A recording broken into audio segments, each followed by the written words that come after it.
do you babysit kids, or do you have any kids of your own? And when they get in trouble, it's always kind of funny. They always seem to say and do the same things, right? First, they blame someone else. Some pretty compelling evidence from a facial recognition company showing that some of the people who breached the Capitol today were not Trump supporters. They were masquerading as Trump supporters, and in fact, were members of the violent terrorist group ANTIFA. Now, we should seek to build... Yes, and when they're not out there blaming others, then they're saying, oh, well, what about this? What about that? And as Candace Owen liked to point out on her Twitter account, what about the BLM protests in the Capitol this summer? I mean, I remember seeing those. I don't remember them holding Congress hostage, but hey, what about those, right? So yeah, it's very funny to see members of the conservative Congress or members of Congress and the media out there acting like children. But yes, they said when the Capitol got stormed, they said that was not Antifa. Or I mean, they said that was not MAGA. That was Antifa. And Black Lives Matter, that was really the storm. They were really storming the Capitol, even though it was, again, mostly white folks out there. And everyone was wearing MAGA hats and Trump flags and all this stuff. But really, it was all Antifa. And so I've been digging into this, and I actually found a guy.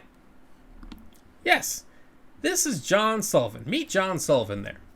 Now, John started a little group called Insurgents USA after George Floyd was killed.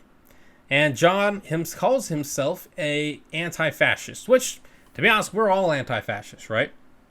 And as he pointed out in his interview about it, was that, hey, he's not a big fan of Hitler. He was a fascist. The United States and the Axis fought Hitler. So we are the anti-fascists. That's what he's talking about. But yes, he has started a group to, basically fight for Black Lives. So while technically not a member of BLM, he is a Black Lives supporting, Black Lives Matter activist. So yes, we have found the guy. And again, so far, as of this broadcast, there have been 275 people who have been charged with storming the Capitol. And we found one. That is BLM and Antifa. Just one. Now, if you think that it really was BLM and Antifa who stormed the Capitol, you're just telling everyone that because, you're just telling everyone that you'll believe anything. That the world is flat, that Trump's hair is real. I mean, seriously, you guys want us to think that this guy is Antifa or Black Lives Matter? This is like a global takeover. They're trying to create a new world order, right? They're trying to create a one world government. That means there's like over 180 countries involved in all this stuff, where they're monopolizing all the resources, all the labor in the country through the central banking system, okay? And that enslaves the whole country through debt to whoever owns a central bank, all right? That guy keeps going on like that for 10 minutes.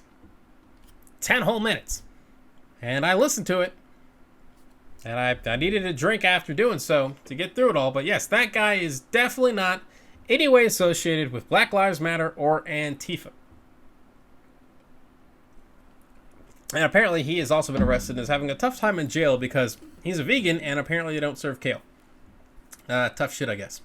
Anyway, this whole thing about it being BLM or Antifa is really a sign about how people are thinking, right? People aren't looking for... people are looking for validation. They're not looking for information. Okay, so what I'm saying there is that conservative media, conservative politicians, and conservative commentators can't let what happened on Wednesday happen and make it like it did for everyone else. Like, we all saw those images. We all saw people storming the Capitol. But for a lot of folks out there on the right, it can't look that way, right? So they're looking for a way to validate what happened, right? So, they're the good guys, and the things they've been talking about for a while that actually helped incite this riot. Again, that's not all. It's not all as it seems, right? So they're trying to throw doubt in there. They're looking for a way to make sure that they're the good guys, and the others are enemies, and they'll find anything they can to prove their point. They can't claim to back the blue when people in the mob literally beat cops with the American flag. right?